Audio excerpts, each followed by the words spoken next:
E Rafa, tudo bem? Tudo Boa bom? noite, tudo jóia. E aí? Alegria te receber aqui. Eu não te conheço pessoalmente ainda, né? Já falei com Aham. você pelo WhatsApp da loja, Já. já mandei livro para você, mas eu não te conheço Uhum. pessoalmente ainda, agora virtualmente. É um prazer estar aqui. Prazer é meu, prazer é nosso te receber. O Rafa, a primeira coisa que eu queria pedir é o que eu sempre faço com todo mundo, né? Quem é Ah, a Rafa? Se apresente para quem está nos escutando, para quem está nos assistindo. tá bom. A Rafa, ela é uma escritora e cientista mineira. Então eu escrevo desde muito nova, né? Eu comecei a escrever O Rei Perdido aos 13 anos. E agora eu tô terminando biologia na UFMG, né? Tô formando na UFMG. E eu gosto muito de ler, sempre li.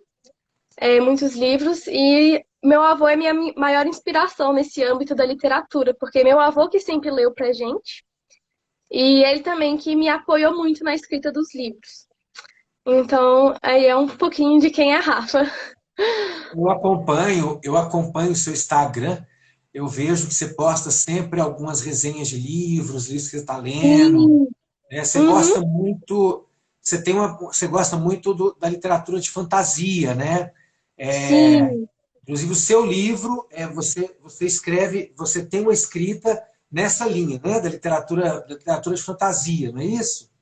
Isso, eu leio muita fantasia desde sempre.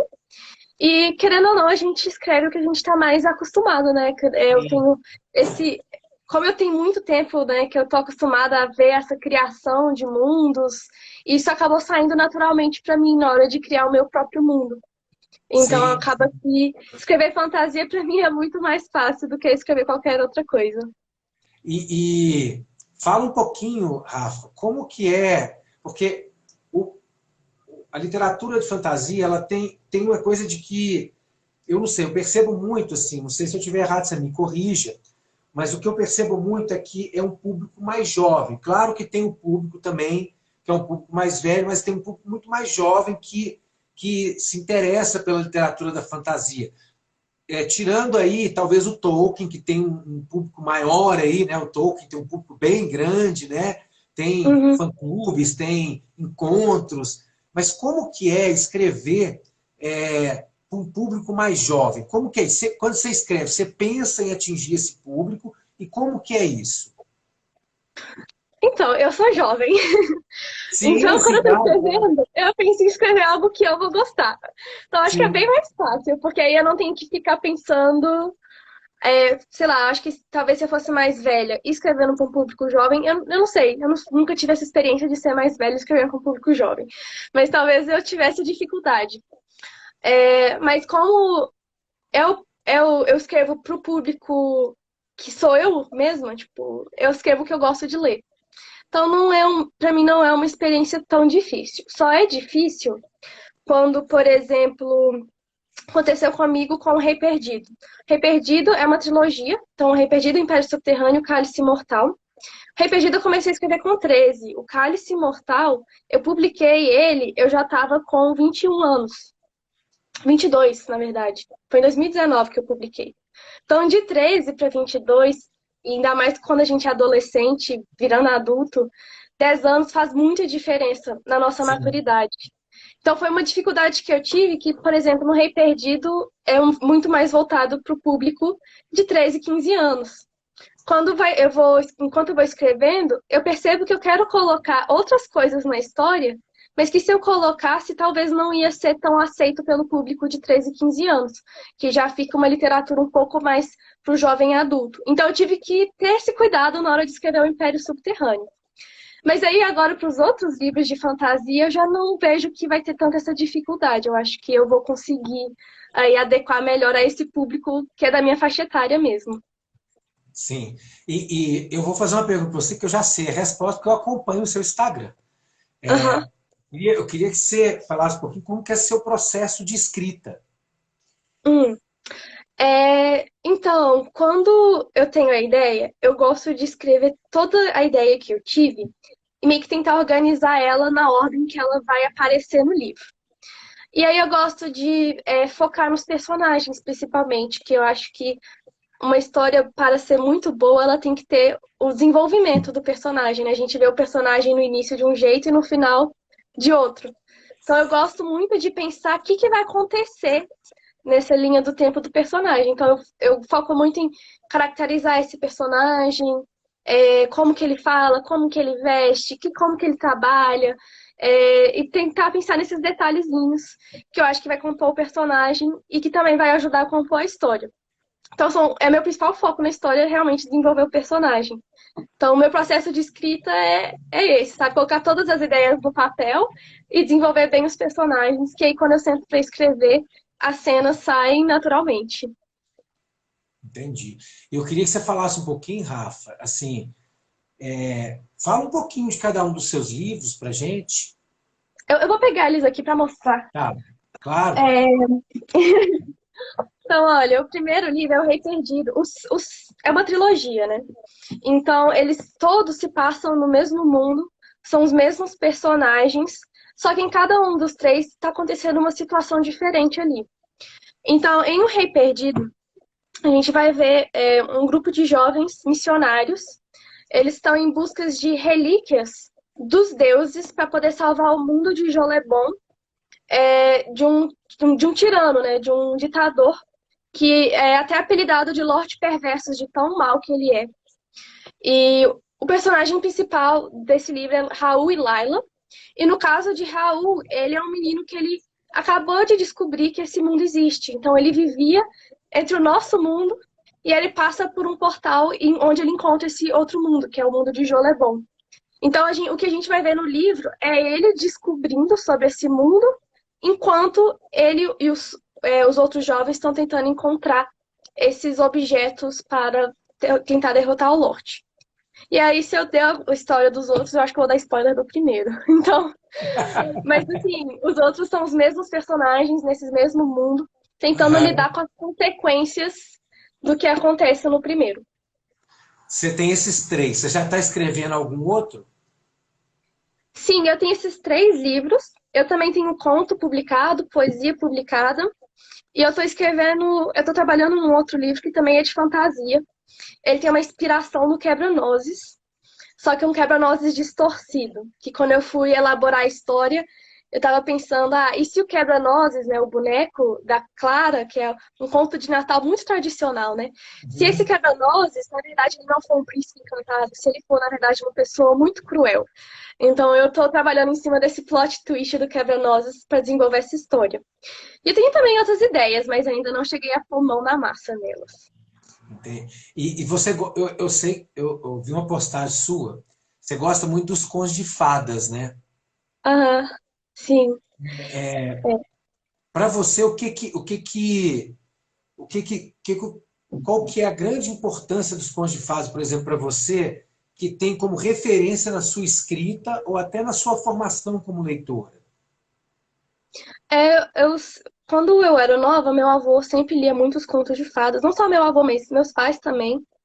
E eu sempre fui muito imaginativa. Então, eu trazia esses contos de fadas para minha vida. Então, eu criava o meu próprio mundo mágico, que eu brincava nesse mundo mágico onde tinha fadas, não só fadas, né? Mas tinha gnomos, tinha trolls, tinha o saci, tinha de tudo. Nesses mundinhos que eu criava para mim. Então, isso fez muita parte do meu desenvolvimento do imaginário. Mas não só isso, porque os contos de fadas e as fábulas também, elas têm muito aquela pegada de ter uma mensagem importante, sabe? Não é só uma historinha que tá ali. Por trás de tudo tem uma metáfora, uma coisa a mais. E eu acho muito importante levar isso para as minhas histórias. Mesmo elas não sendo continhos de fadas, elas têm essas inspirações nos personagens, né, dos contos de fadas, e também em carregar uma mensagem para além da história. Então, acho que essa é a minha maior influência. Também, querendo ou não, os contos de fada tinha aquela pegada da fantasia, né? Então, muitos personagens dos contos de fadas estão presentes em muitas fantasias. Então, é Sim. por isso que eu gosto muito dos contos de fadas. Eu vi uma foto sua no Instagram, acho que foi hoje. Você falando da Cinderela. Não Da foi? Cinderela. É porque Cinderela foi minha princesa favorita quando eu era criança. Aí chegou uma fase que todo mundo xingava a Cinderela, porque ela só queria. Cinderela, o objetivo dela era só casar com o cara, sabe? Tipo, que Pouco, que desejo pequeno, mas aí eu gosto muito dela porque, na verdade, Cinderela que se salva, né? Ela Sim. que é a personagem, é a princesa que ela se salva da madrasta e consegue mudar a vida dela. E eu acho isso muito lindo na Cinderela, que ela faz tudo isso com muita pureza, muita gentileza, muita coragem, sem se aproveitar do outro. Essa é a mensagem que eu carrego de Cinderela pra mim. Bacana. E o Rafa, é, eu queria assim, primeiro eu queria te agradecer, né, pela participação, pela disponibilidade, pela gentileza, né, por estar participando aqui com a gente. Ai, é muito prazer Queria, estar aqui. assim, queria deixar que você agora falasse aí, deixasse o recado para quem está nos escutando, enfim, falar o que você quiser para a gente, pra eu encerrar, para eu chamar a Ângela, porque tem depois o Aham. Arialisson e o Vitor também, e te agradecer imensamente pela sua gentileza e pela sua disponibilidade. É um prazer. Eu acho que minha mensagem final seria, principalmente como eu sou escritora de fantasia, né? Eu acho que não, a gente não pode deixar a criança dentro da gente morrer. Eu sei que é uma frase um pouco clichê, mas é importante enxergar o mundo com aquele olhar de curiosidade, com aquele olhar de descobrimento. É importante a gente não perder as nossas raízes nos contos de fadas e na fantasia, porque senão a vida fica muito triste. É, é muito importante a gente ter essa curiosidade e essa mente aberta, assim, para o que a fantasia nos proporciona. Eu queria completar o que você falou com o C.S. Lewis tem um livro que chama Sobre Histórias. É um livro de crítica literária. E Uhum. ele fala exatamente isso. Ah, que É, legal. que escrever, quando você se torna um adulto, você acha que a história escrita para criança, a história de fantasia, é para criança.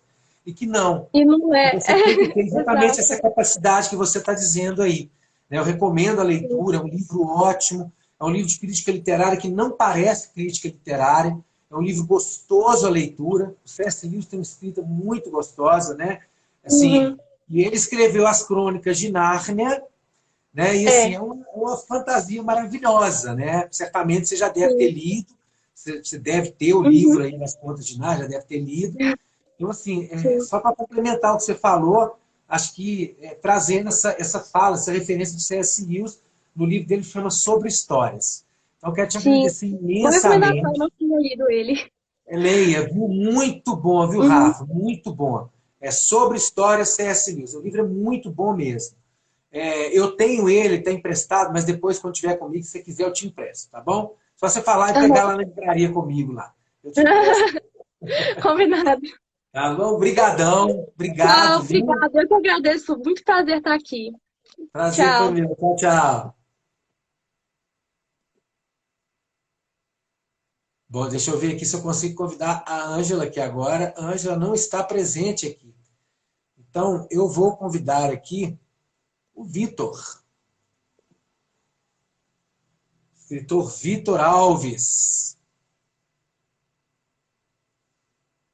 Vamos esperar aqui o Vitor chegar. Escritor Vitor Alves, chegando aqui para conversar com a gente. Também do selo Iolo, da Páginas Editora. Aguardando aqui a chegada do Vitor. Já mandei o convite. Vitor, pode. Já mandei o convite para você aí, Vitor. Só você aceitar aí.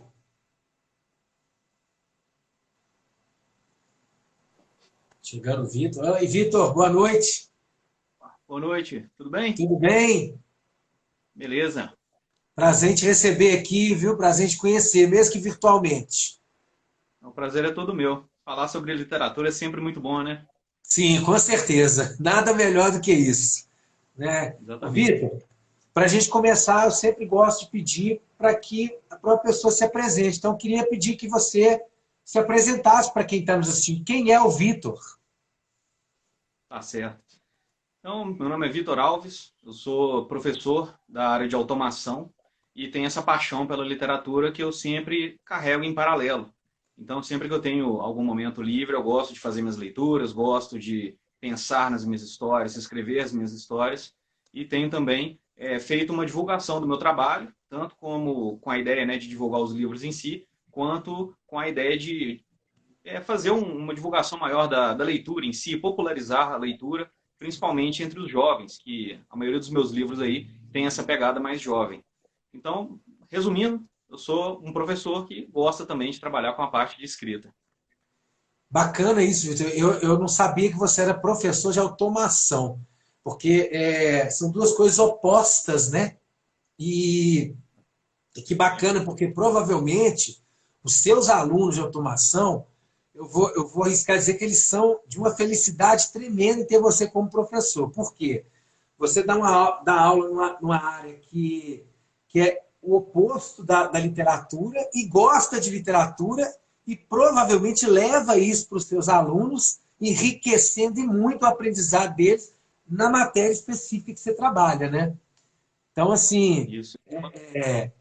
isso é muito bacana, porque normalmente você fala assim, a pessoa da literatura, mas então ela fez letras, fez pedagogia, fez filosofia, fez história, gosta de livro, gosta de ler, né? É o estereótipo que a gente tem de quem gosta de ler, é de que é ligado mais à área de humanas, né? E é muito bacana isso. E aí eu queria te perguntar o seguinte, você tem a sua escrita, quando você escreve sempre pensando para o público jovem ou você escreve para um público mais amplo? De maneira geral, eu costumo seguir as ideias que eu tenho.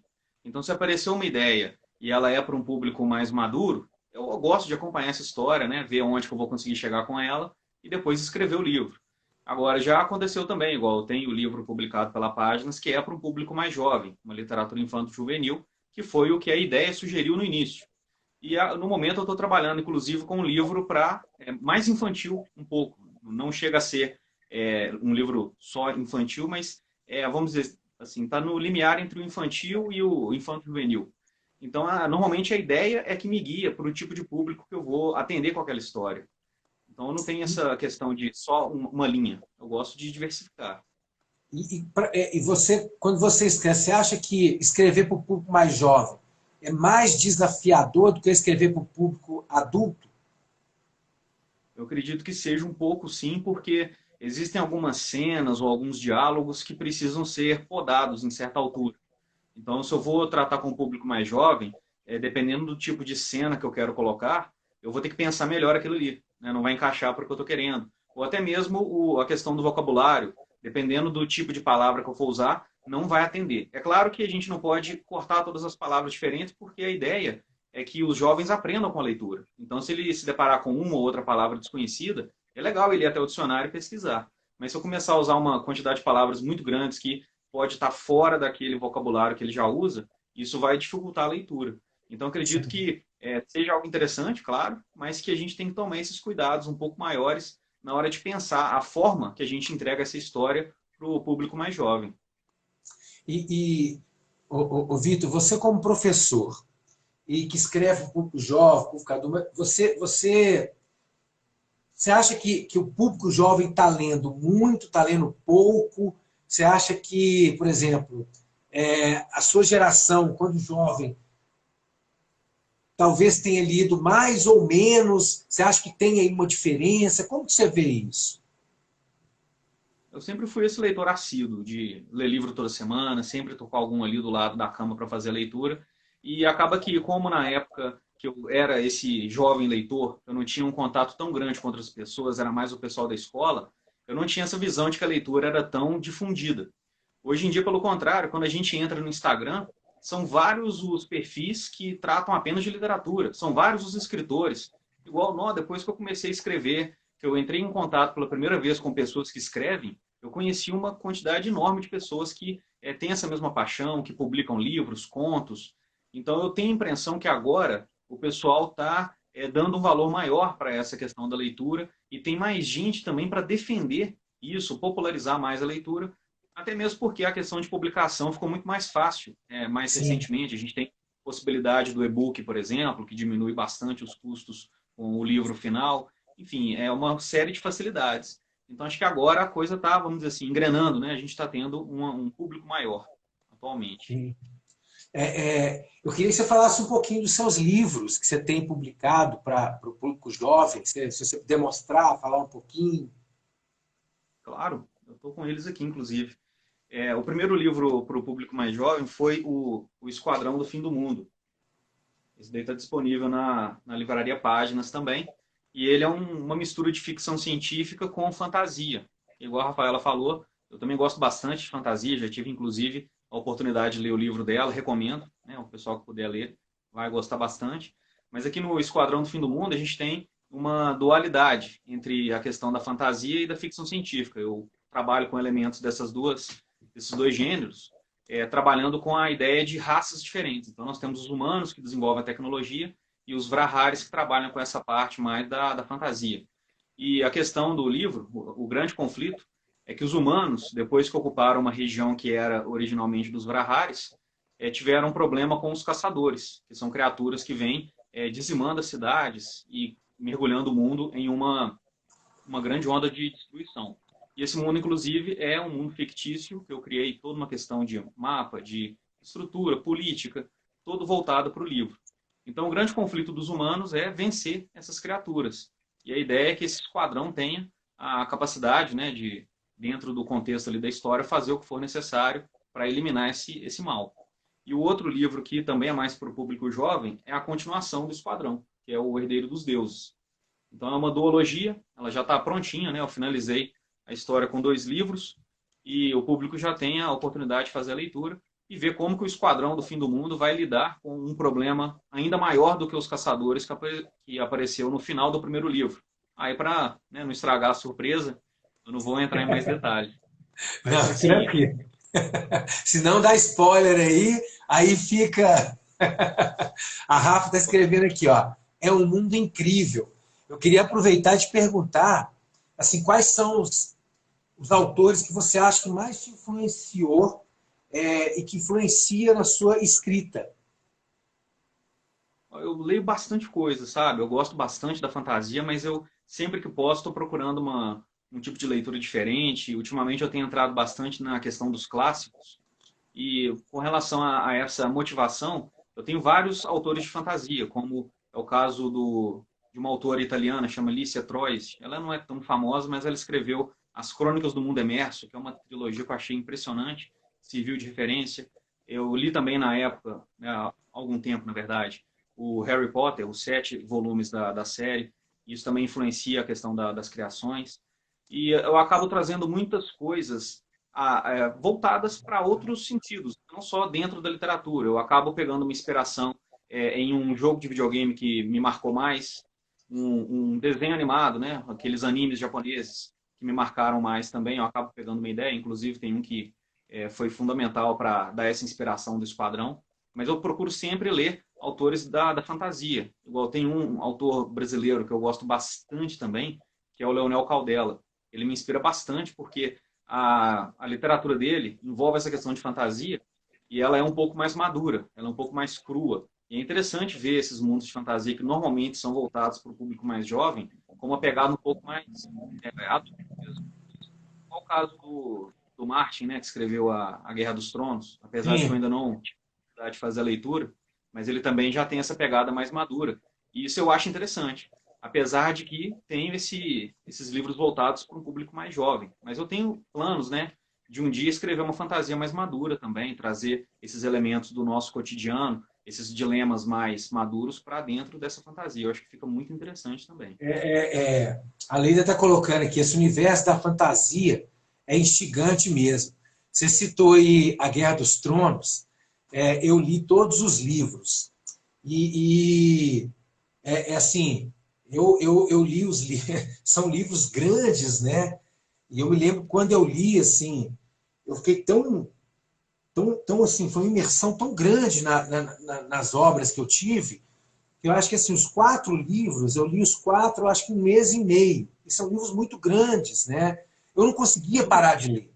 Porque ali tem questões de jogo de poder, né? Tem da política envolvida. Tem uma parte mais pesada que, por exemplo, fala da questão da prostituição, tem questão do sexo envolvido ali. É um universo muito masculino, mas, né, que, assim, de certa forma, tem um jogo do poder envolvido o tempo inteiro, e isso me instiga muito nesse universo do George Martin, né? Assim como Tolkien também, em alguns livros dele, eu gosto muito, né? Assim, exatamente por ter essa fantasia presente, né? E o C.S. Lewis, a mesma coisa, né? Acho que o C.S. Lewis é as Crônicas de Nárnia, mas ele tem os livros dele que são mais... ele tem, por exemplo, sobre histórias, que eu estava falando aqui, que eu falei com a Rafa, que ele fala de crítica literária, mas é uma escrita super gostosa, uma leitura super gostosa, né? E é interessante você trazer isso. Esses autores que você citou, por exemplo, eu não conheço. Né? Eu já estou aqui, já estou aqui deixando anotado na cabeça que eu quero conhecer. Depois eu queria até que você passasse, depois quando eu for disponibilizar eu vou disponibilizar essa live depois no perfil da página. Se você puder colocar depois nos comentários o nome desses autores que você citou aí, eu te agradeço, porque eu vou procurar para ler. Né? Eu acho que assim, é interessante a gente conhecer o que o outro indica, porque é isso que faz a literatura ser bacana, né? É a gente trocar. Por isso falar de literatura é tão bom, né, Vitor? A gente não tem concorrência também. Porque não tem Oi? problema algum eu chegar e falar do meu livro. Oi? Pode falar, pode falar. É a questão da concorrência, que não existe. Eu falo do meu Sim, livro, falo da Rafaela, já li o livro do Ari Alisson, já li o livro do Silas. Eu posso falar deles, indicar tranquilamente, indicar o meu também, que o leitor sim, vai ganhar. Mais ele lê, sim. mais ele vai. Isso é muito bacana da literatura. Concordo com você plenamente, né? Acho que essa diversidade que a literatura traz, ela precisa ser explorada e dita, né? A gente precisa, por exemplo, você fala desses autores aí, a gente está conversando, o que você está lendo? Eu estou lendo tal coisa. É bom, é bom. Você conhece? Não. Então, aqui, ó, vou te emprestar esse livro, igual eu falei com a Rafa. Então, o meu livro está emprestado sobre histórias, mas quando tiver comigo, se ela quiser, é só falar, vai lá na livraria, pega comigo, eu empresto, não tem problema nenhum. Né? Porque é isso, literatura tem que ser troca, né, Vitor? E eu acho que é bom, aqui o Lu está falando aqui, ó, bom ouvir jovens autores e autoras. E aí, Vitor, para a gente está caminhando para o final, primeiro eu quero te agradecer imensamente pela sua gentileza, pela sua generosidade em participar desse bate-papo, em topar participar aqui, falar de literatura, falar dos seus livros, falar de fantasia, falar de literatura para jovem. Quero te agradecer imensamente. E aí, fique à vontade agora para deixar seu recado, para falar o que você achar que for importante, necessário aí para uma mensagem para quem está nos escutando. Tá joia. Eu que agradeço a oportunidade de poder vir aqui falar um pouco, né, conversar desse assunto tão bacana e, claro, contribuir também para essa popularização. Igual só da gente estar fazendo eventos como esse, já tem pessoas assistindo, pessoas interessadas, isso eu acho que é o fundamental. Então, Sim, todos nós, né, que fazemos essas leituras, que gostamos de um livro, é sempre interessante sugerir e trazer alguma mensagem desses livros para a nossa vida também. Porque por mais que seja um mundo de fantasia, que não tem nada a ver com o nosso, vai ter ali uma decisão difícil que um personagem vai tomar, vai ter ali um dilema que a gente vai conseguir absorver e, de algum modo, aplicar no nosso dia a dia. Tem também a questão do vocabulário, do aumento ali do raciocínio lógico, né? Enfim, a leitura aí traz uma série de benefícios e eu acho que é papel nosso, pessoas que gostam da literatura, ajudar também nessa divulgação e conscientizar mais pessoas. Então, essa é a mensagem que eu deixo. perfeito. Perfeito. Obrigado, viu, Vitor? Obrigado. Eu que agradeço. Um abraço. Até mais. Ué, como é que eu faço aqui? Deixa eu ver aqui. Tem que... Deixa aqui. Não apareceu o xizinho para eu... Não, peraí. Aqui, peraí. Beleza. Bom, vamos ver aqui se a Ângela está aqui. A Ângela, vamos chamar a Ângela aqui. Chamar a Ângela para a gente bater um papo aqui.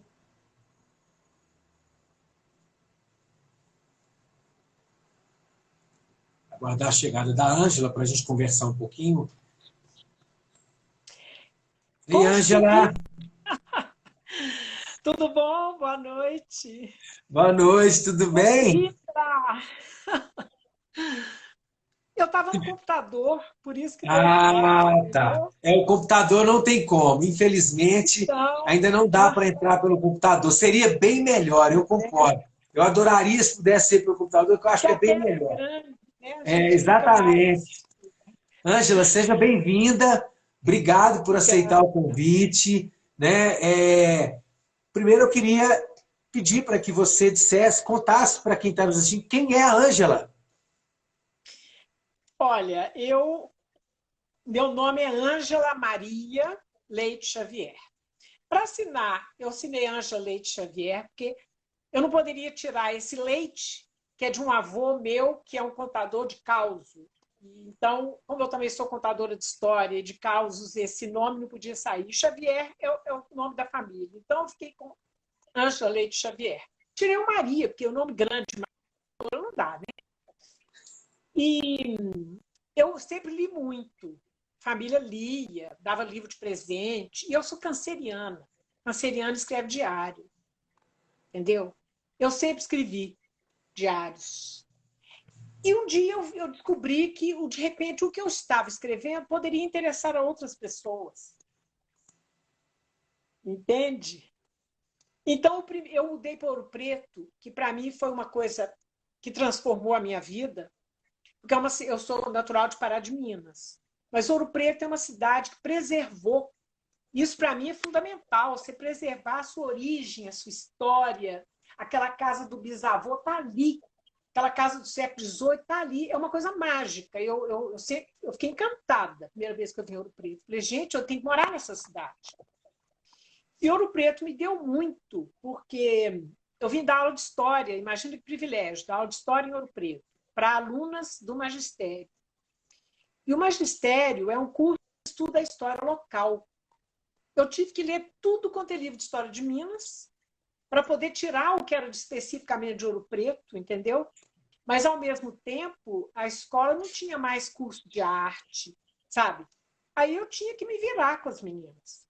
A gente fazia fantoche, a gente fazia televisão de papelão, para contar uma história. Porque elas tinham que ter essa coisa, né? Eu também sou ceramista, então, essa parte com a mão também eu mexo, né? E eu fiquei trabalhando isso com elas. E saí visitando todos os lugares históricos que cabiam dentro do nosso tempo que estava estudando, sabe? E aí eu descobri personagens fantásticos dessa cidade, personagens incríveis. Tanto que, então, saiu uma lei de incentivo aqui em 2006. Foi a primeira lei de incentivo, acho que foi a única, não teve outra. E eu entrei com uma proposta de escrever um livro sobre conto, história oral de Ouro Preto. E essa proposta foi aceita, então eu fiz o meu primeiro livro. Esse livro está até esgotado, você imagina. Eu vendi dentro de Ouro Preto 2.500 livros. Por quê?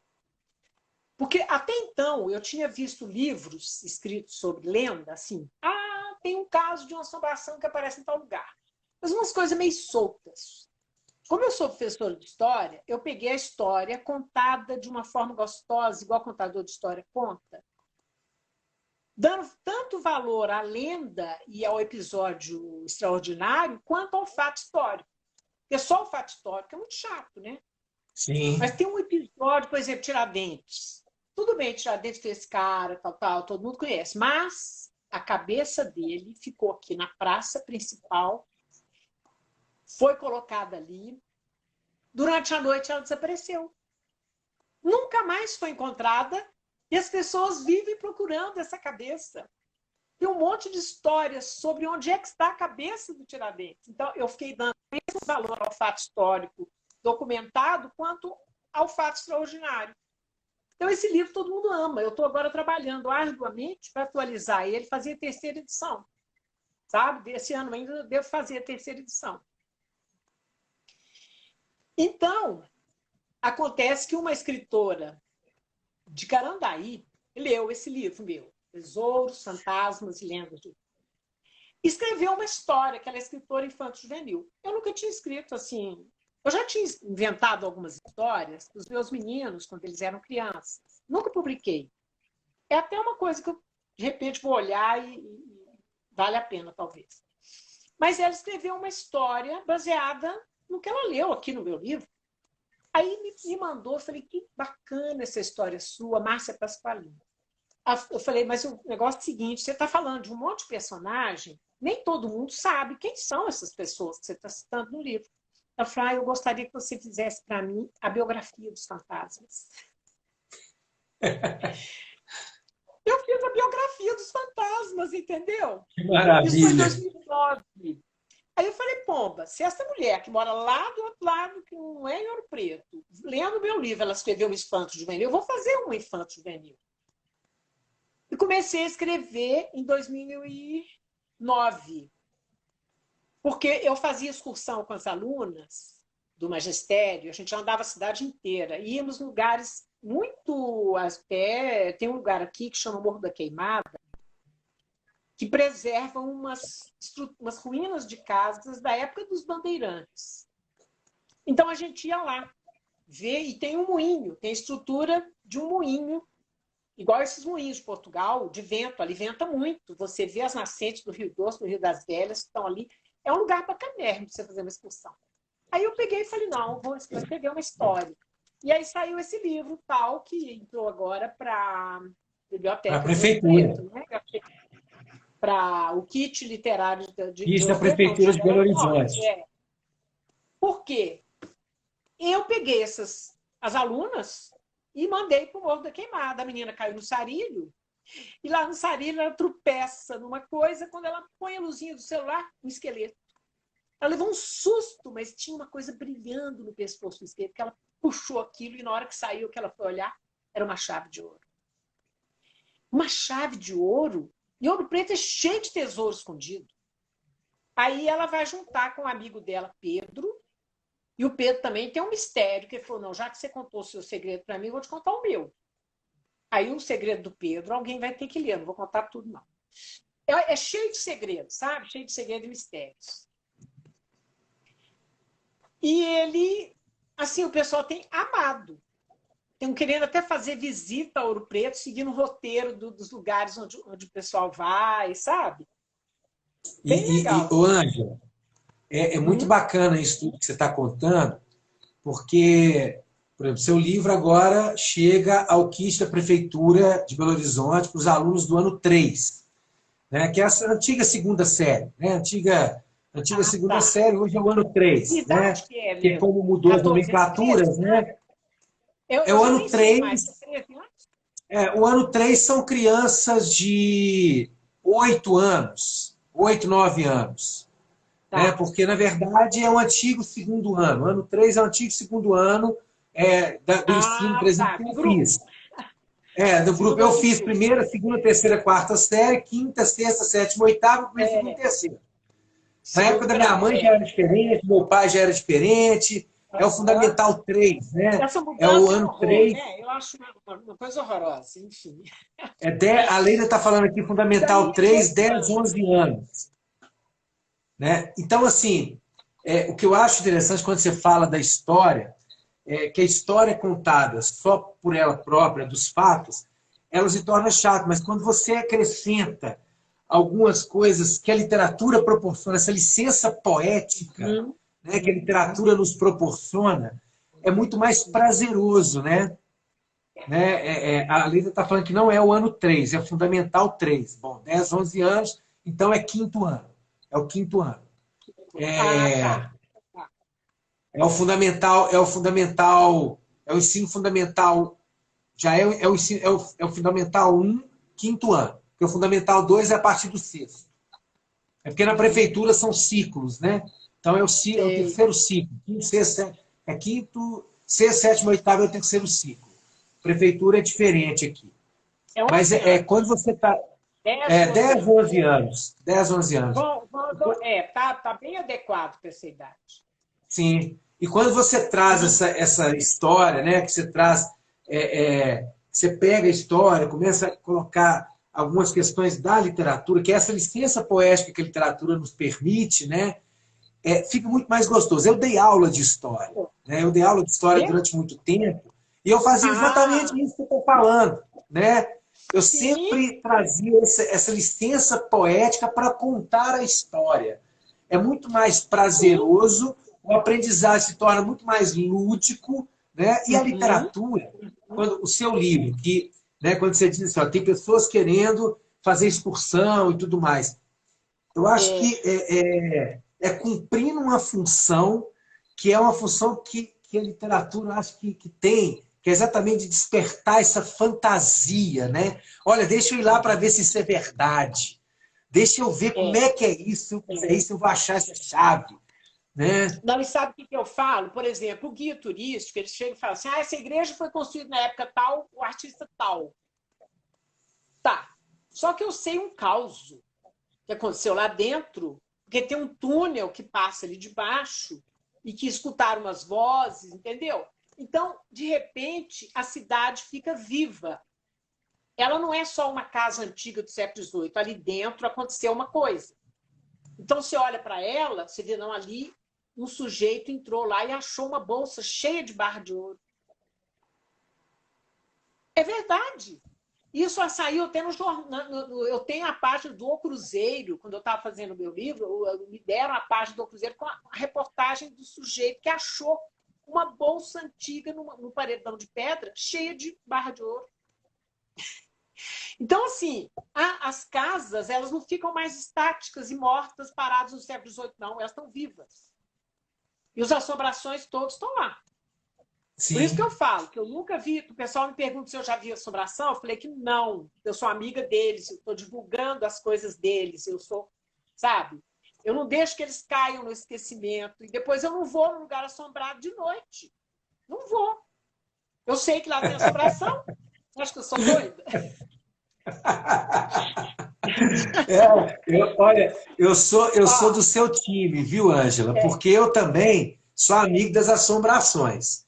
Porque eu conto muito caso de assombração para meu filho, e ele me pede para contar, e eu vou criando umas coisas, eu vou criando assombração daqui, dali. Fala, não, mas eu sou amigo, não preocupa não, porque não vai incomodar a gente, não. A gente é amigo.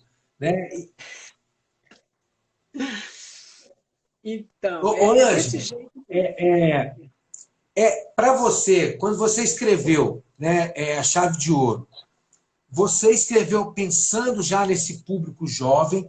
E se foi, quais foram os desafios para você escrever pensando nesse público jovem?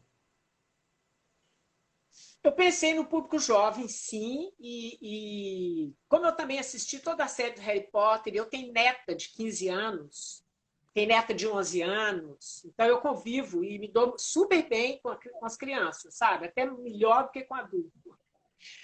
Porque como eu não perdi esse olhar, sabe? Eu não quero perder.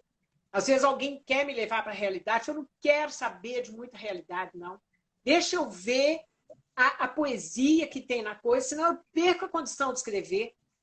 Entendeu? Então eu tenho que ver isso. E na hora de escrever, eu queria pôr suspense.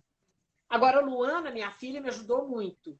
Luana, minha filha caçula, ela me ajudou muito, porque ela falava assim, mãe, eu li uma parte ali, mas assim, descreve melhor aquele lugar. Sabe, o Pedro, amigo da Camélia, ele ia no sótão. E o sótão tinha um retrato de um menino que ele existe aqui. É um menino que já morreu há mais de 100 anos, meu retrato ficou lá na casa. Então, hoje é uma república de estudantes da universidade e aquele retrato está lá, e ele é assombrado. De vez em quando, aquele menino aparece para alguém lá na casa. Então, eu peguei esse menino como personagem também.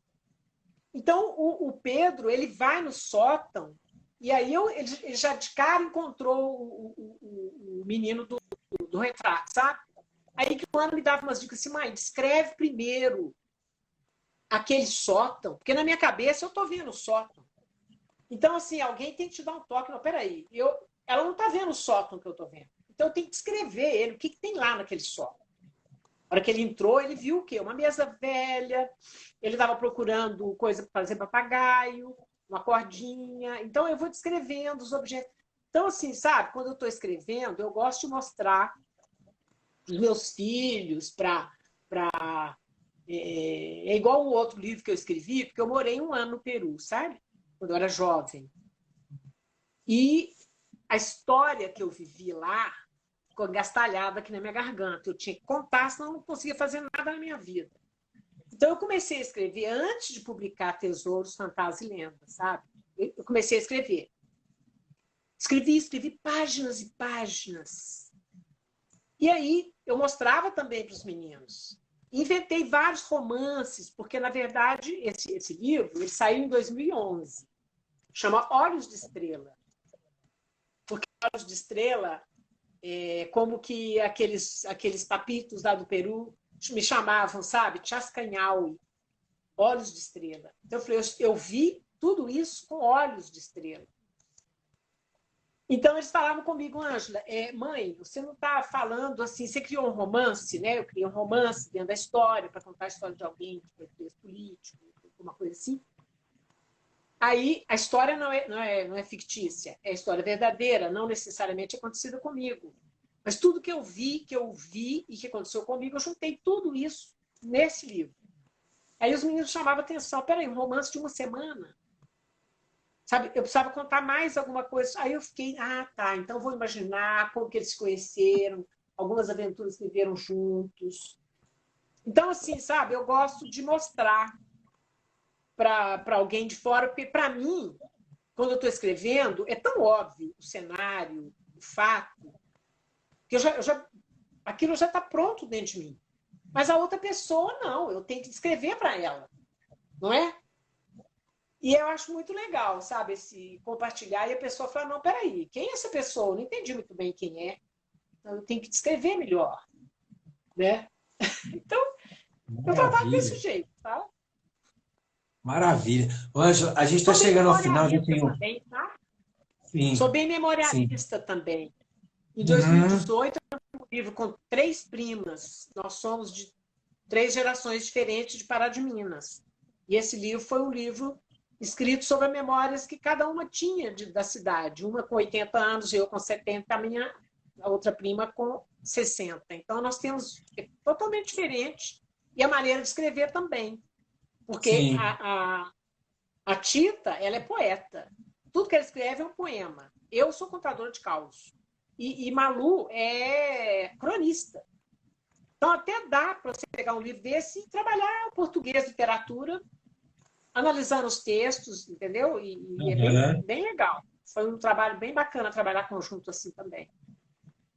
Maravilha. Lembrando fute, sabe? Hora dançante, fute, aquelas coisas antigas. Sim. Você não sabe o que é isso, é novo. Você não sabe o que é fute, não. Você vai ter que ler aqui. Mas, olha, eu não sou tão novo assim não, viu, Ângela? Não sou tão novo assim não. Não, já passei dos 50.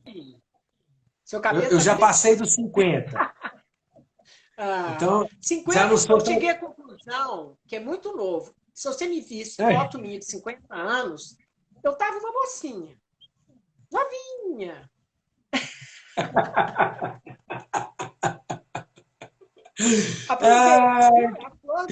Aproveite. Eu sei. Já vou fazer 52, tá bom demais. Se eu chegar até onde meus pais estão, né, meus pais hoje estão, esse ano, meu pai e minha mãe completam 83, mas tem um tio meu, que é irmão do meu pai, que tem 95. Minha outra tia, irmã do meu pai, tem 93. Então, assim, se eu chegar por aí, tá bom, né? O importante é ter saúde, né, Ângela? Oi? Dá não entendi. Tempo de fazer tudo que você quer. Tem que dar. Ângela, eu quero te agradecer imensamente pela sua gentileza, pela sua disponibilidade, né, pela riqueza, né, que foi essa prosa que a gente teve. E queria pedir que você deixasse aí uma mensagem final de agradecimento a quem está nos escutando. Gente, agradeço a oportunidade de estar aqui falando do que é escrever, porque realmente é uma coisa muito bacana, que eu, quando comecei a escrever, não parei mais, entendeu? Eu já estou revendo esse Tesouros e Fantasmas, estou escrevendo um outro que me pediram para escrever sobre um distrito aqui de Ouro Preto, que agora na pandemia me atrasou, mas assim, sabe? E já estou pensando nas historinhas que eu inventei para meus filhos quando eles eram pequenos. E a minha neta de Curitiba? Nós escrevemos um livro juntas. Sabe como que chama? A Bolsa da Curitibana. Porque lá faz todos os climas num dia só. Então, a curitibana sai de casa para demorar, ela tem que levar tudo. Agasalho, sombrinha, leque, bota, sandália. Ela nunca sabe a hora que ela voltar o que tempo que vai estar. É muito legal. Que maravilha. Então, gente, olha, eu acho que todo mundo devia escrever. Porque escrever, que publica ou não, escrever é uma coisa maravilhosa. Sabe? Você expõe o que você está pensando, o que você está sentindo, o que você está vendo. Você cria coisas, sabe? A vida fica tão boa. Você não tem tempo para nada. Eu trabalho mais agora do que quando eu trabalhava. Agora que eu aposentei, eu não tenho tempo para nada. E é uma delícia, sabe? É um grande prazer. Ler e escrever. Coisas muito, muito boas. E adorei fazer contato com a Leida, da Páginas Editora, porque eu ficar fazendo livro por produção individual é tão complicado escrever e divulgar, sabe? É muito complicado. É igual um pintor. Um pintor não precisa de um marchand para vender os quadros dele. Se ele vai, ao mesmo tempo que ele vai pintar, ele vai montar a exposição, fazer convite, sabe? É muito, muito difícil. Então, achei maravilhosa a parceria nossa. Maravilha. E muito prazer estar aqui com você. Prazer foi meu. Só vou dar um toque. Leiam As Mil e Uma Noites. É fenomenal demais. Demais. Eu até ia mostrar. Eu até vou mostrar um dos volumes que eu tenho aqui, porque, já que você falou, né, o livro das Mil e Uma Noites, esse aqui é o volume 1. Né? São 4 volumes. Maravilhoso. Tem uma versão nova agora, de 4 volumes, traduzido direto do árabe. É esse aqui. E nem é tão infantil, não, porque as coisas são mais na lata. É a tradução do Mamed Mustafa Jarouche. Isso. É esse aqui. Eu ganhei de presente. Isso. Maravilhoso. Eu tenho um aqui, ó, que é linda. Deixa eu te mostrar, está até aqui perto. Esse aqui é um livro que foi tradução do Malbataan. São 2 volumes. Malbataan é lindo. Só que ele dá uma adocicada para o salão, sabe? Para que todo mundo possa ler. Ele torna a coisa mais doce. Esse aí não, é o fato como aconteceu na lata. Exatamente. Eu estou lendo ele. Cada dia eu leio um pouquinho, sabe? É muito bacana. Muito bom. Obrigado, viu, Ângela? Você não perguntou qual o escritor que eu gosto, Gabriel Garcia Marques. Minha paixão. Então, já que você gosta dele, eu gosto de... 100 anos de solidão. Livros, né? Você gosta de 100 anos de solidão? Amo. Aqui, ó, eu tenho ele aqui, tá aqui, ó, cadê? Eu ia te mostrar, mas eu não tô achando ele aqui não, mas eu tenho ele aqui, tá na minha estante aqui. Eu também gosto muito dele. Ele é maravilhoso, maravilhoso. Maravilhoso. Mas, ó, e ele não muito nada, obrigado. Tá? A vida dele é louca. Sim. Aliás, Ângela, tem um documentário no Netflix, chama Gabo, que é sobre a vida dele, maravilhoso. Como se chama? Gabo, é na Netflix. Gabo. Gabo. Na Netflix. É maravilhoso, documentário fantástico. Depoimento de amigos, refazendo a história de onde ele viveu, né, mostrando como foi a influência das histórias dele nos livros que ele escreveu. Maravilhoso.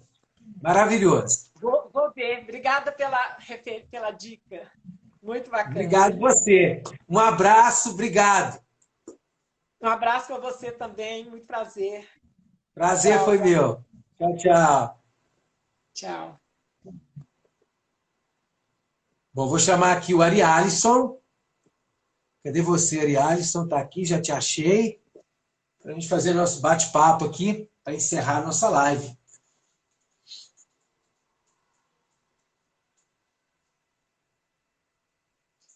Ari Alisson está chegando aí. Olá, Ari Alisson. Boa noite. Tudo bem? Tudo bem? Seja bem-vindo. Estamos aí. Obrigado. É uma honra participar aqui com vocês também. Eu que agradeço pela gentileza, sua disponibilidade em participar aqui com a gente desse bate-papo. E queria começar como eu começo sempre. Né? O Ari Alisson, se presente aí para a gente. Bom, eu sou o Ari Alisson Freitas, né? Eu sou funcionário técnico administrativo da UFMG, trabalho na escola de música, sou formado em letras, tive a oportunidade de fazer um curso de escrita criativa na Universidade de Stanford, nos Estados Unidos, e foi uma oportunidade que eu tive de aprender mais sobre a escrita de ficção, né, escrita literária e tal. E, bom, é isso, praticamente. Eu sou pai de 2 meninas, uma estava aqui dormindo do meu lado há pouco, acabou de acordar, e a outra está vendo um Pokémon ali na sala. Qual que é a idade dessas filhas? Uma tem 3 anos e a outra tem 4 meses. 4 meses? Exatamente. Meu Deus, que maravilha. Eu tenho um de 5, que vai fazer 6, e tenho um de 14, que vai fazer 15. Nossa, filhos é outra história na vida da gente. É outra história, né, aliás? É outra história. E aí, você formou em letras, fez um curso de escrita criativa, e quando você escreve, você tem um público específico para o qual você escreve, ou você escreve para o público em geral? Não, eu gosto de escrever para os jovens também, né? O meu primeiro livro, que é o Mistério da Mata da Alpinéia, Laços de Sangue, ele é para os alunos do 6º ano do ensino fundamental. Então, o meu protagonista, ele está no 6º ano, ele vai para a escola e tal, e lá acontecem várias coisas que vão culminar nos acontecimentos do livro, né? E é uma série que eu criei ela andando de ônibus, assim. Eu sempre viajei muito no eixo Formiga-Belo Horizonte, Formiga é minha cidade natal. E um dia eu estava no ônibus vendo aquelas matas assim do interior, né? Uns negócios assim, aquelas florestas, pequenas florestas que tem. Falei, pô, se eu criasse uma história de um personagem que mora ali e tal, como é que seria? Ele estava com o notebook na época, não tinha nem celular, smartphone tão esperto, igual hoje, né? Uhum. Os espertofones. E aí eu peguei, abri o notebook ali, comecei a digitar a ideia e ficou parado há 3 anos. Eu concluí em 2015. Em cima, eu criei a ideia em 2012. Levei 3 anos para escrever e foi um processo, assim, porque chegou determinada parte da história, eu falei assim, o que eu quero falar? Como é que eu vou falar isso aqui e tal? E foi aí que eu fui buscar cursos na arte da escrita literária, porque apesar de ser formado em letras, a formação que eu tive, pelo menos na faculdade que eu estudei, foi uma formação muito para professor, né? Para ensinar como que trata o português, não como você vai escrever o que você quer falar, entendeu? Então, aí eu fui procurar cursos nessa ideia, assim, e achei os cursos de escrita criativa que existem muito nos Estados Unidos e na Inglaterra. Eu falei, como é que é isso? Eu quero ver isso e tal. E aí tive a oportunidade de ir, isso me ajudou bastante. Eu cheguei em 3 meses, eu já tinha concluído a história, assim, depois de fazer o curso. Então foi muito bom. Assim. Então, você foi para lá? Eu fui para lá. Hoje eles estão até oferecendo cursos online por causa da pandemia, né? Não tem as aulas presenciais mais. Eles têm inclusive a Universidade de Stanford tem um programa de escrita criativa online que leva mais ou menos uns 4 anos para você fazer. Não é um curso superior e tal, é mais um curso de extensão, uma coisa assim, uma formação mais em extensão. Mas eu queria fazer o presencial, eu queria estar ali em contato com pessoas que estão querendo estavam com a mesma intenção de aprender a escrever e tal. Uhum. E aí eu tive a oportunidade de participar, fiz um curso de 10 semanas, bem curtinho mesmo, fiquei lá 3 meses e voltei para casa. Então, assim, essa experiência foi muito boa, porque enquanto eu estava lá, por exemplo, eu tive a oportunidade de participar do lançamento de uma escritora chamada Louise Gluck. Ano passado ela ganhou o Prêmio Nobel. Então, tipo assim, eu tenho um livro autografado no Prêmio Nobel que não tem livro traduzido em português. Então, assim, isso para mim é uma coisa muito gratificante, assim. Muito bacana. E, olha, Alisson, você fez o curso de criativa, escreve para você, quais são os grandes desafios da escrita para o público jovem?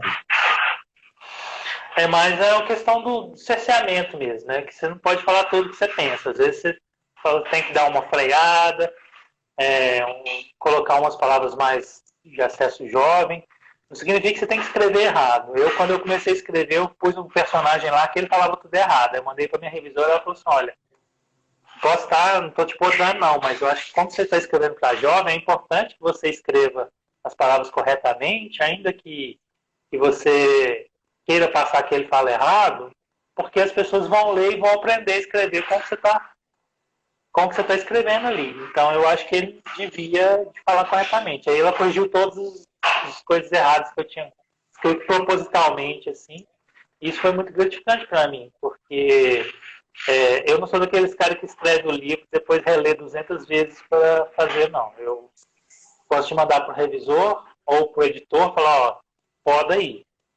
Porque, como o George Martin foi citado aqui mais cedo, uma vez ele deu uma entrevista falando que existem 2 tipos de escritor, o jardineiro e o arquiteto. O arquiteto é aquele que prepara tudo antes de escrever, faz o roteiro ali e tal, aqui vai ter isso, aqui vai ter aquilo outro. E o jardineiro é aquele que começa o capítulo 1 e vai até o final. Então, eu sou meio jardineiro, assim. Depois eu não gosto de voltar e podar minhas plantinhas, não. Deixa elas crescer e tomar vida própria. Você está falando dessa entrevista aí, de George Martin, eu vi essa entrevista dele. Eu acho assim, esses caras têm umas sacadas muito interessantes, né? Estava falando com a Rafa do C.S. Lewis, né? No livro dele sobre histórias, que ele fala dessa coisa do adulto, que não deve perder esse olhar, né, da criança, porque o livro para o jovem, o livro para a criança, é também um livro para o adulto, né? A Leida está até perguntando aqui, escrever para jovem é de grande responsabilidade, né? Exatamente, é muita responsabilidade. Porque às vezes a gente pensa assim, um dia eu fui jovem, eu sei o que os jovens passam, mas as gerações elas vão mudando, né? Sim. Então, às vezes você pensa assim, não, mas na minha época era desse jeito. Hoje não é. Você tem que estar sempre antenado nessas novas tecnologias, nos novos vocabulários, né? Crush, chipar e essas coisas todas aí. Sim, sim. E você falou, você tem quantos livros já editados, publicados? 2. Esse que eu mostrei foi o primeiro que eu publiquei em 2016, e esse aqui é a continuação dele, que é a Chama do Réptil. Eu publiquei já pela Páginas Editora. Então, assim, foi uma coisa que eu não intencionava fazer uma continuidade dos livros, assim.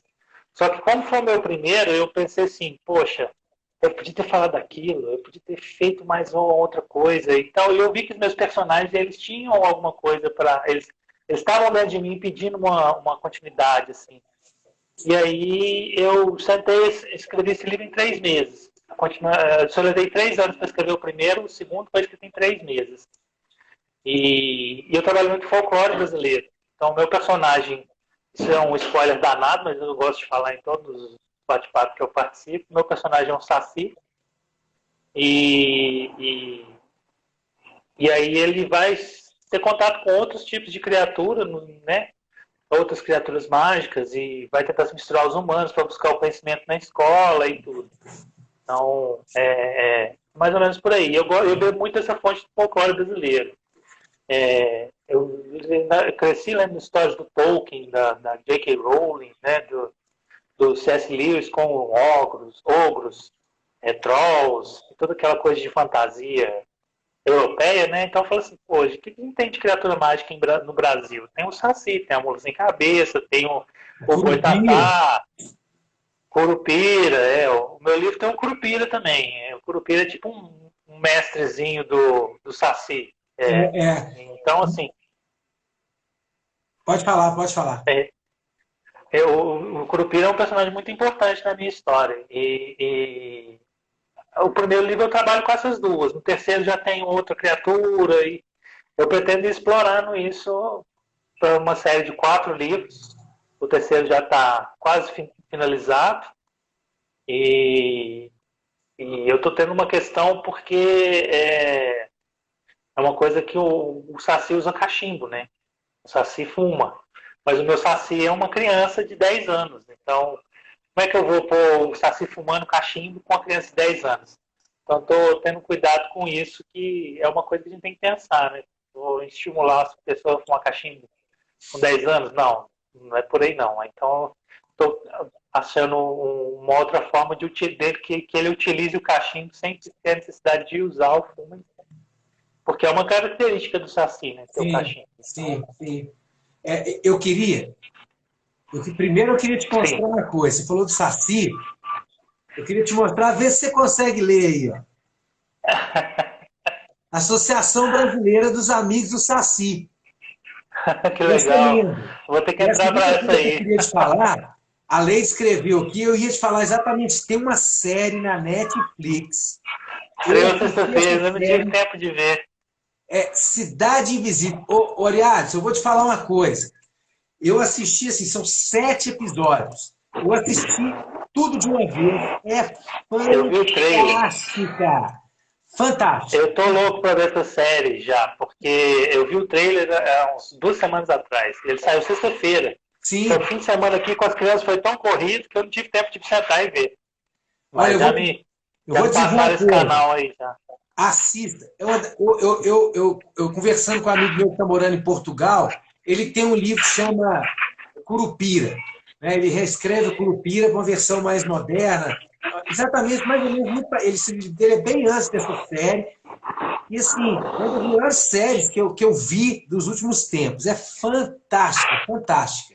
E quando você falou do Curupira, do Saci, desses seres, eu me lembrei na hora aqui da série. Né? A Leide escreveu aqui, né? Está com a série, com esses personagens folclóricos. Vale a pena demais assistir, aliás, vale a pena demais dar conta.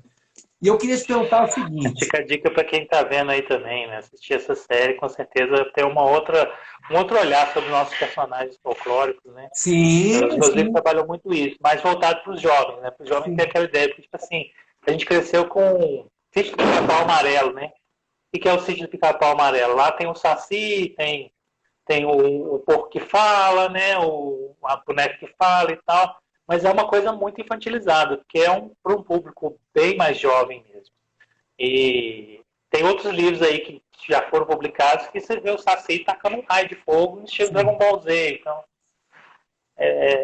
as coisas vão mudando, né? Bem diferente. Sim. E eu queria te perguntar o seguinte. Você estava falando aí das suas leituras e tal. Tem algum autor, alguma autora que você... para você te influencia mais, que influencia mais na sua escrita, no seu modo de pensar a escrita? Tem. A minha maior influência na questão de escrita é o Fernando Sabino. Ah, maravilhoso. Que é um autor aí de Belo Horizonte, aqui de Belo Horizonte, né? Maravilhoso. E eu tenho todos os livros dele. Às vezes ou outra eu pego um e leio. Ele foi um cara que escreveu muitas crônicas, né? Sim. E eu gosto muito do jeito que ele trata o cotidiano, né? Ele tem aquela ideia de ser um pouco piadista, né? Sim. Pegar uma situação de uma coisa que aconteceu no apartamento do lado e ele faz uma crônica super engraçada sobre aquilo e o negócio viraliza. Mas é uma das minhas maiores influências e agora eu estou bebendo muito na fonte da Clarice Lispector. Ah, maravilhosa. Maravilhosa. É o jeito que ela escreve, tem uma feminilidade muito característica, assim. Então eu estou lendo primeiro os romances dela, já estou no A Maçã do Escuro, eu li os 3 primeiros, né? Que é a Cidade Sitiada, o Lustre e o outro que eu esqueci agora, não vou lembrar os títulos. Você Mas eu vou com A Maçã do Escuro para começar já. Já leu esse Já vi esse. Não, eu comecei a beber na fonte da Clarice recentemente, então fui muito influenciado por isso. Uma das minhas filhas, inclusive, chama Clarice, é mais nova. Eu nomeei em homenagem a ela. Mas eu estou lendo os romances primeiro. Né? Eu cheguei a ler o Descoberta do Mundo, que é uma série de escritos que ela publicou no Jornal do Brasil na época. Sim, então, assim, porque ele transformou. Eu falei, não, tem que conhecer mais essa mulher, porque ela é fantástica. A Clarice... E aí eu comecei com os romances. Tem uma carta que ela escreve, agora eu acho que foi até para o Fernando Sabino mesmo que ela escreveu, falando quando ela leu Grande Sertão Veredas, né? O quanto ela ficou maravilhada com o Grande Sertão Veredas. E quando você fala do Fernando Sabino, um dos livros que eu mais gosto dele é o Grande Mentecapto. Eu acho que esse Geraldo Viramundo é uma figura fantástica, né? Assim, a cena dele no baile com o governador, quando ele diz, está chovendo merda nessa festa.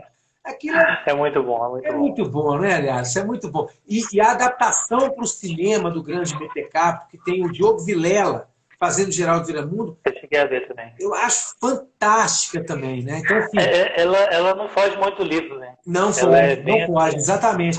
E olha, eu vou te dizer uma coisa. Eu me Só o final que é meio viajado, porque no final do livro tem o final da adaptação, ele pega a carroça e morreu, né? Tipo, ele está levando o corpo dele. De repente ele sai do nada e sai como se não tivesse morrido. Então, assim, isso não fica explícito no final do livro. Ali foi o toque do cineasta. Né? Exatamente. Mas é muito bom, é maravilhoso. Eu vou te confessar que, assim, eu esperava que você dissesse, assim, que os autores mais influenciados talvez fossem o George Martin, Tolkien. Eu fico, assim, é surpreendente ao mesmo tempo. É muito bacana saber que é o Fernando Sabino que atualmente você está enveredando, fazendo imersão na Clarice Lispector, né? É muito bacana isso, porque é um autor brasileiro, um autor mineiro, né, que tem uma obra maravilhosa, né? Maravilhosa, Encontro Marcado, O Grande Mentecapto, As Crônicas, né? Acho que é muita coisa boa mesmo. Que bom de você dizer disso aí, né? Eu quero, Arialiston, te agradecer imensamente pela sua gentileza, pela sua disponibilidade em participar aqui dessa live, né? Agradecer a todas as pessoas que estiveram com a gente até agora. Queria deixar com você a palavra aí para você agradecer, dizer o que você quiser nesse final aí. E quero me despedir deixando um grande abraço a você, a Rafa, ao Vitor, a Ângela e a todas as pessoas que nos acompanharam. A palavra é sua. Eu queria agradecer a oportunidade aí. A gente estando assim, sem eventos para a gente poder falar.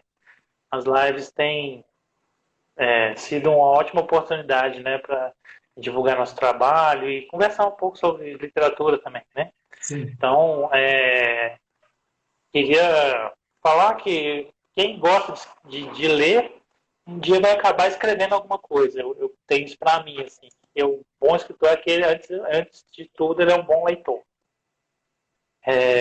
E à medida que você vai lendo, isso aconteceu muito comigo. Eu li as histórias e falei assim, não, cansei dessas histórias, agora eu quero escrever a minha história. E aí eu fiz a série do Mistério da Mata da Alpiné. Mas se você tem vontade de um dia contar uma história, só senta e vai. Porque o início é difícil, realmente, mas o caminhar, ele te proporciona muitas coisas. Então é isso aí. Maravilha. Obrigado, viu, Ariales? Obrigado mesmo pela sua participação, pela sua gentileza, pela sua disponibilidade. Muito obrigado mesmo. Um abraço grande. Eu agradeço.